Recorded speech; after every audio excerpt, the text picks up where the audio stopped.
Y yo te invito a que leamos juntos una porción de la palabra de Dios que se encuentra precisamente en Juan, capítulo 1, donde nos habla de el gran privilegio que tenemos de conocer a Jesucristo en estos días que estamos hablando del amor de Dios, que generalmente habla la figura paternal, como escuchábamos el miércoles. También nos habla cómo la mamá amamanta, cuida a sus hijos. Entonces así es Dios, que nos cuida, que nos alimenta. Y también de Él mismo dijo: ninguno tiene mayor amor que este, que uno ponga su vida por sus amigos. Entonces, de todas las formas de expresiones de amor, Jesús es la máxima expresión del amor de Dios. Y mirando esto en San Juan capítulo 1, versos 16 al 18, dice: de su abundancia todos hemos recibido una bendición inmerecida tras otra. Pues la ley fue dada por medio de Moisés, pero el amor inagotable de Dios y su fidelidad vinieron por medio de Jesucristo. Verso 18: nadie ha visto jamás a Dios, pero el único que es Dios está íntimamente ligado al Padre. Él nos ha revelado a Dios. Oremos. Padre, gracias por tu presencia, gracias porque podemos cantar y alabar y celebrar de tu amor, de tu fidelidad, de esa experiencia que tenemos de conocerte.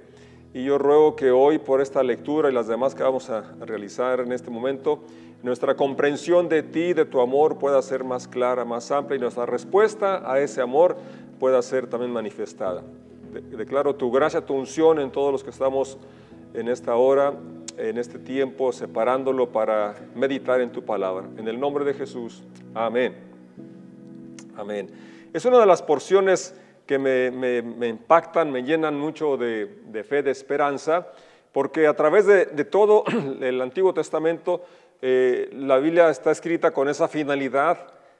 Juan en otro momento dice, hablando de Jesucristo, y no solamente de Él, sino creo que esto se aplica a todo lo que tenemos registrado en la palabra de Dios en la Biblia, y es que hay muchas más cosas que no están ahí escritas, ¿verdad? Porque no es un tratado de historia, ni de otra índole, sino es un tratado teológico. Y dice Juan, hubo muchas cosas que Jesucristo realizó y que hizo, que no están escritas en este libro. Dice, estas, sin embargo, están escritas para que creas que Jesús es el Hijo de Dios y creyendo tengas vida en su nombre. Entonces, lo que se requiere conocer de Dios quedó registrado, suficiente para que creamos en Él. Ese es el fin de las buenas noticias del Evangelio, que creamos en Jesús para que creyendo tengamos vida en su nombre. Entonces, lo que tratamos de decir es que todo lo que tenemos registrado desde el Génesis hasta Apocalipsis nos hablan del amor de Dios, revelándonos su plan, su propósito para el hombre,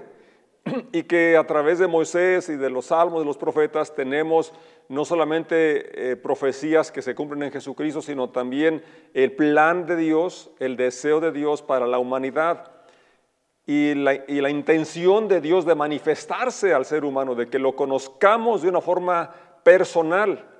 Y este pasaje nos habla de una realidad. Nadie, dice Juan, ha visto jamás a Dios. Ni siquiera Moisés que le dijo, muéstrame tu rostro, ¿verdad? Dios le dijo que no era posible y lo escondió en una peña y solamente miró sus espaldas. Bueno, en otro lugar dice que hablaba con él cara a cara.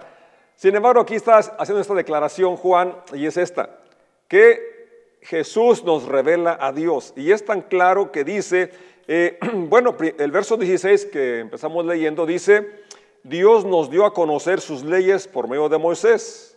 En sus leyes, en sus mandamientos, refleja el interés que tiene por nuestro bienestar. Sus leyes, sus principios son para protegernos, son para bendecirnos, no para restringirnos, no para quitarnos el placer de la vida. Al contrario, para que tengamos una vida plena y abundante aquí en la tierra y por la eternidad.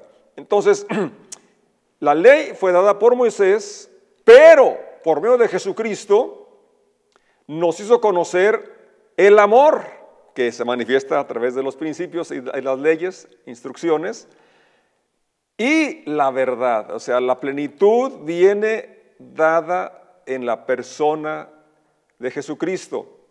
Nadie ha visto a Dios jamás, pero el Hijo único que está más cerca de Dios, que es Dios mismo, nos ha enseñado cómo es Él, nos lo ha dado a conocer, dice otra versión, nos lo ha dado a conocer. Gracias a lo que el Hijo de Dios es, hemos recibido muchas bendiciones, y entre las bendiciones especiales que tenemos es conocer cabalmente el carácter de Dios, la esencia de Dios.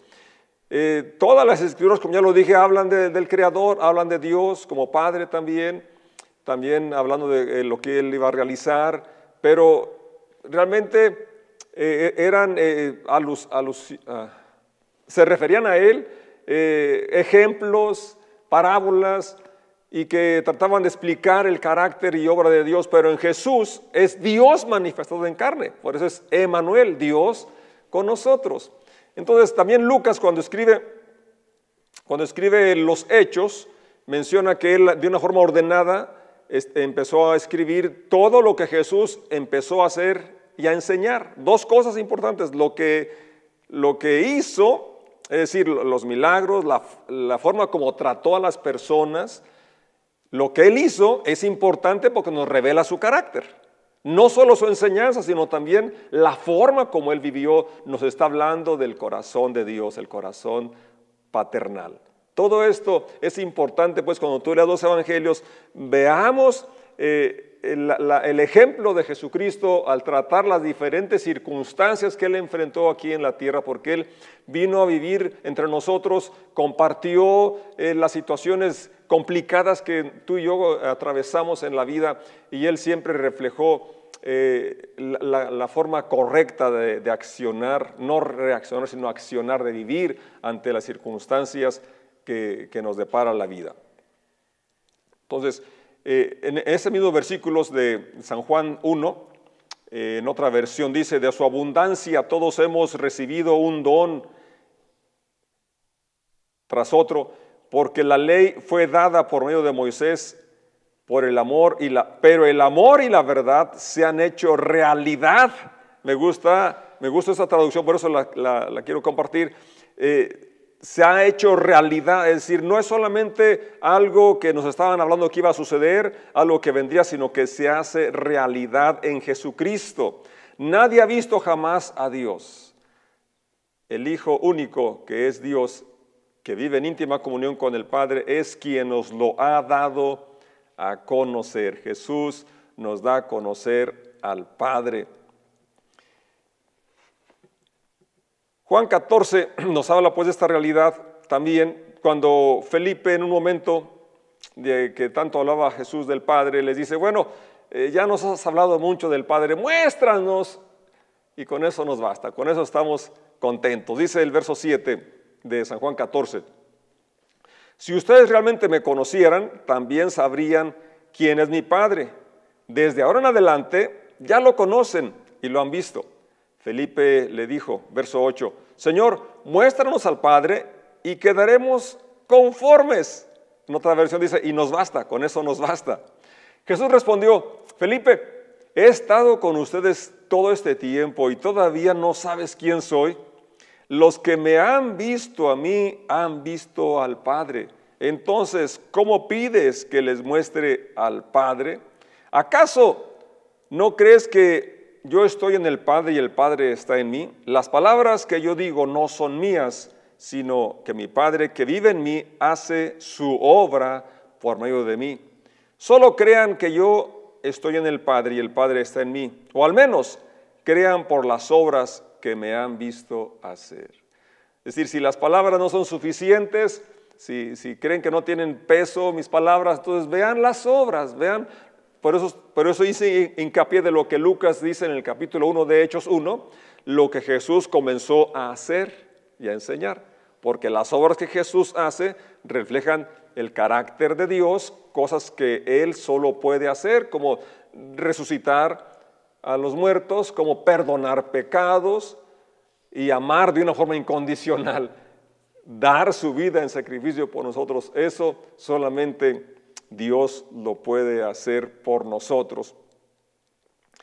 Cuando iban a Emaús, aquellos dos discípulos después de la crucifixión y también después de la resurrección, que iban caminando tristes, hablando de las cosas que habían sucedido, que pensaban que Jesús era el Mesías, y entonces Jesús se acerca y les dice que por qué habían sido tan duros de corazón, de entendimiento, para creer lo que las Escrituras hablaban de Él. Es decir, ya como he estado diciendo, las Escrituras están hablando de Jesús, están hablando de Dios, pero una vez más enfatizo, la plena revelación de Dios y de su carácter está en la persona de Jesucristo, pero no podemos ignorar lo anterior, porque Jesús mismo citó diciendo que de Él escribió Moisés, que de Él escribió Isaías cuando vio su gloria, que tenía que cumplirse todo lo que estaba escrito de Él en los Salmos y en los profetas.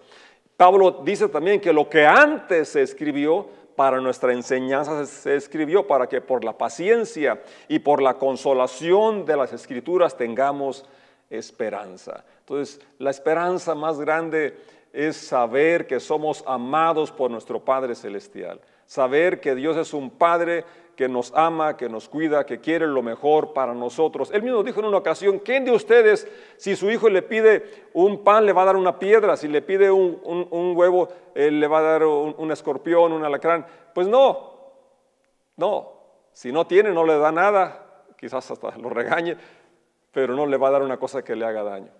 Dice, si ustedes, hablando a los seres humanos, aún los mejores padres, porque somos humanos, siendo malos, saben dar buenas dádivas, buenos regalos a sus hijos, ¿cuánto más vuestro Padre Celestial dará buenas cosas a los que le piden? Dará el Espíritu Santo a los que se las pidan. Y claro que vienen preguntas y dice uno, bueno, si Dios es bueno, si Él es mi Padre, ¿por qué tengo esos problemas? ¿Por qué no sana a mi mamá, a mi papá? ¿Por qué no me quita este dolor? ¿Por qué tanta maldad? ¿Por qué esto? ¿Por qué lo otro? Y son realmente preguntas válidas, preguntas muy buenas, preguntas para las cuales no tengo yo respuesta. Pero lo que sí es cierto que Jesucristo enfrentó situaciones similares a las nuestras. Él fue rechazado, se le acusó de que venía de una adulterio, porque eso es lo que la gente pensaba, porque cuando ellos no creían, la gente no creía que había sido concebido por el Espíritu Santo. Y como María se halló embarazada antes de que se casara, entonces toda la gente sabía esa situación. Le dijeron, tienes demonio. Le dijeron, echas fuera los espíritus por Belcebú. Sus propios parientes no creían en él. En un momento dado, sus mejores amigos, sus discípulos, lo abandonaron. Sufrió la maldad del ser humano. Desde el inicio, en Génesis nos habla que viendo la maldad del hombre, le dolió en su corazón. A él le duele ver la maldad del ser humano. Y nos habla en su palabra cómo la maldad es porque el hombre deja al Creador, deja los principios del Creador, que es una consecuencia del pecado por querer el hombre vivir bajo su criterio, bajo sus propias normas, y que todo lo que el hombre siembra, cosecha. Entonces, regresando a algunos puntos importantes que recordar sobre lo que Jesucristo vino a enseñarnos con su forma de tratar a las personas, podemos ver que Él tuvo tiempo para los niños. Cuando los discípulos pensaban que era un estorbo, porque las madres llevaron a sus hijos para que Él los bendijera, ellas los querían retirar, los discípulos querían retirarlos, y Él se indignó y les dijo, dejen a los niños que se acerquen a mí, porque de los tales es el reino de los cielos. Y Él tomó tiempo para bendecirlos, para tocarlos, para abrazarlos. No le importó que lo llenaran quizás de lodo, de polvo, o quizás de mocos, no sé, porque los niños así son, ¿verdad? Así fuimos también, tú y yo, de niños. A Él no le importó y no pensó que era más importante los adultos o únicamente los adultos, sino que también ellos son importantes para Dios. Él tuvo tiempo para predicarle a multitudes, pero también a una sola persona, como el caso de Nicodemo. Nicodemo fue a buscarlo, pero él fue a buscar a la samaritana. Dice que era necesario pasar por Samaria y él tenía una cita con aquella mujer que había sido rechazada por la sociedad y más por los fanáticos. Y a ella le hace unas revelaciones que no hace a otras personas, como el decir que Él es el Mesías, como decir que Dios es espíritu. Él tocó a los leprosos, predicó a los pobres y también reprendió a los fanáticos fariseos de sus tiempos. Entonces son algunas de las acciones que nos muestran el cuidado que tiene Dios, nuestro Padre, por las personas que a veces nosotros pasamos desapercibidas, pero Dios está al pendiente de cada uno de los seres humanos porque nos ama, porque somos su creación y quiere que seamos sus hijos. Hebreos capítulo 4, versos 14 en adelante dice: por lo tanto, ya que tenemos un gran sumo sacerdote que entró en el cielo, Jesús, el Hijo de Dios, aferrémonos a lo que creemos. Qué importante es que nos aferremos a Dios, a lo que creemos. La revelación que tenemos es suficiente para mantenernos, pero hay más. Dios quiere que vayamos siempre de gloria en gloria. Dice Salomón que la senda del justo es como la luz de la aurora que va en aumento hasta que el día es perfecto. Puede haber más revelación, más comprensión del carácter de Dios cuando leemos su palabra, cuando oramos con humildad y sinceridad que se nos revele su carácter y su propósito para nuestras vidas. Entonces, aferrémonos a lo que creemos. Es algo importante y más en estos días de situaciones complicadas. Muchas formas de pensamiento, de doctrinas, muchas situaciones difíciles que enfrentamos, las crisis que estamos enfrentando hoy. Necesitamos aferrarnos a lo que creemos. Dice el verso 15, nuestro sumo sacerdote comprende nuestras debilidades, porque enfrentó todas y cada una de las pruebas que enfrentamos nosotros. Sin embargo, Él nunca pecó. La Reina Valera dice, fue tentado en todo, pero sin pecado. Es decir, no cedió a ninguna tentación. Entonces el problema no es que seamos tentados, el problema es cuando cedemos a las tentaciones. Y cuando nos aferramos a lo que hemos creído, cuando nos aferramos a que Dios es nuestro Padre, que Él nos cuida, que Él nos guarda, que quiere lo mejor para nosotros, podemos superar cualquier tentación. Y este versículo quise compartirlo porque a veces nos sentimos con una autolástima, autocompasión y que pensamos que somos los únicos que estamos sufriendo o que somos los que tenemos la prueba más difícil, el sufrimiento más grande. Cuando no es así, hay muchas más personas enfrentando situaciones quizás peores, más complicadas que las que tú o yo estamos atravesando. Que Jesús mismo, al estar aquí en la tierra, según este pasaje, fue tentado en todo, es decir, comprende mi debilidad, comprende tu situación, comprende tus dudas, porque enfrentó todas y cada una de las pruebas que enfrentamos nosotros. Sin embargo, Él nunca pecó. Entonces, sabiendo esto, que Él conoce, no solamente porque es Dios y es omnisciente, sino porque estuvo en un cuerpo como el tuyo y como el mío, limitado por el tiempo y el espacio, sujeto al deterioro, que miró de cerca el sufrimiento con los que le rodeaban, que él mismo, como ya dije, sufrió del rechazo, del abandono en los momentos que más necesitaba. Soportó los insultos, que lo escupieran, que lo avergonzaran porque lo desnudaron. Cuando vemos los cuadros, las pinturas, lo vemos con una sábana que cubre sus genitales, pero realmente fue desnudado de una forma total. Soportó los latigazos que lo desfiguraron literalmente. Isaías dice, verlo hemos, pero sin atractivo para que le deseemos, desechado, despreciado entre los hombres, varón de dolores, experimentado en quebrantos. Él sufrió en carne propia el dolor.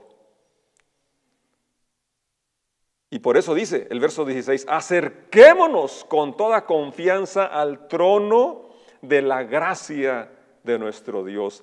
Allí recibiremos su misericordia y encontraremos la gracia que nos ayudará cuando más la necesitamos.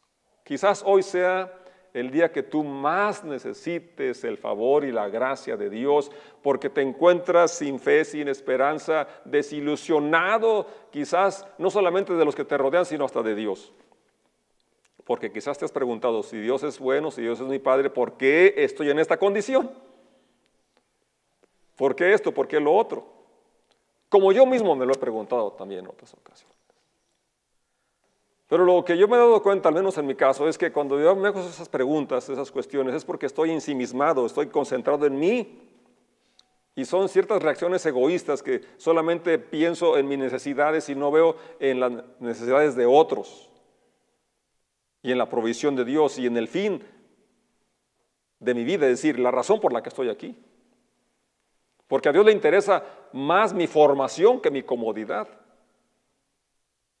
Porque si mi corazón se duele por el dolor propio o de los demás, debería de ser algo al respecto. Como Dios se dolió y no solamente se quedó mirando y se dolió, sino que Él hizo algo al respecto. Y yo creo que eso es importante para ti, para mí, para salir de la depresión, para salir de esas situaciones que nos hacen dudar de todo, incluso de Dios. Tenemos que saber que hay un camino por el cual nos podemos acercar con toda esa incertidumbre, con toda esa falta de fe. Dios no se va a asustar, no te va a sorprender, no lo vas a sorprender por esas situaciones que pasas.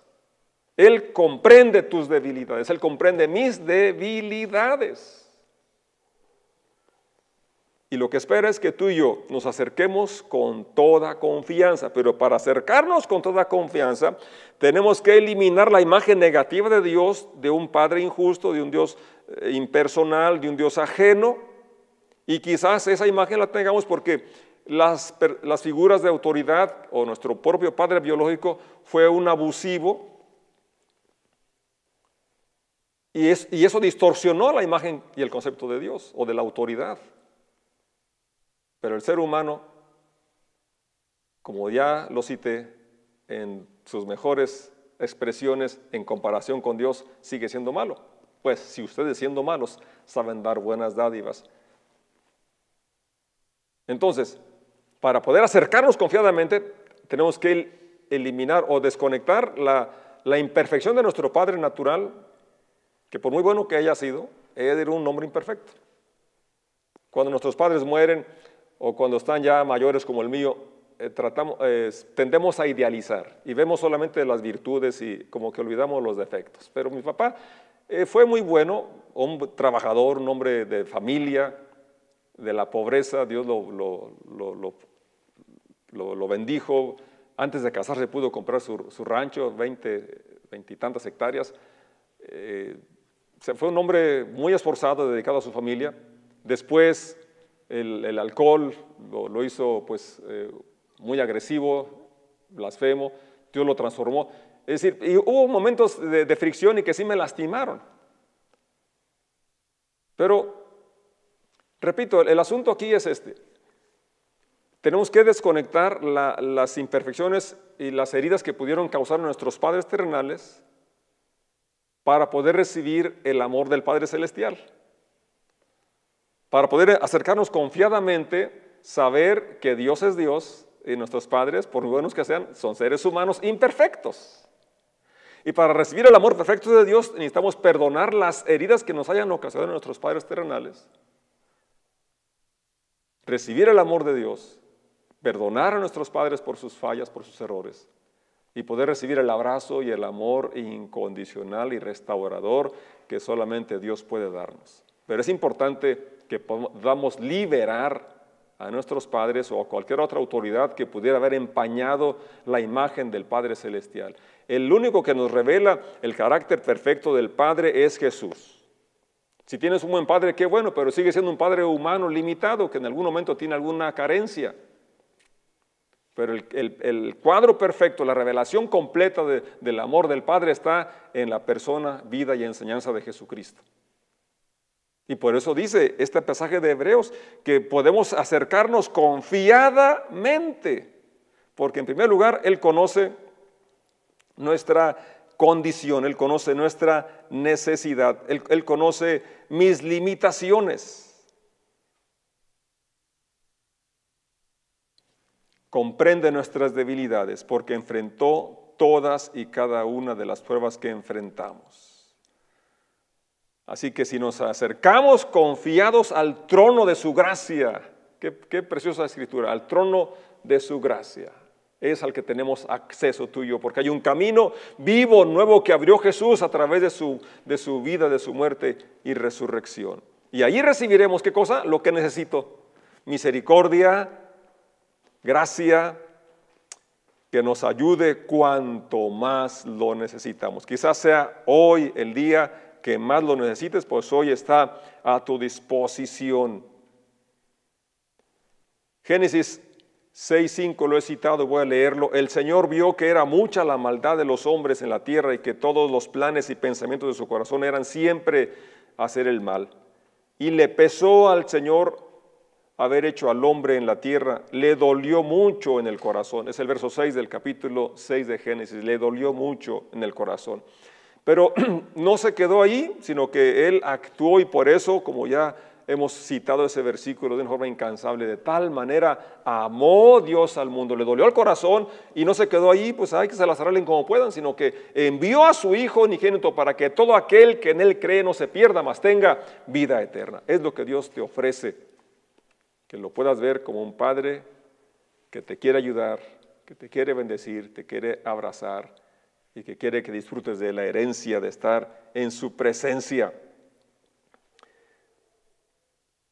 Corintios, y con esto cierro, 2 Corintios 7, versos 9 al 10, dice: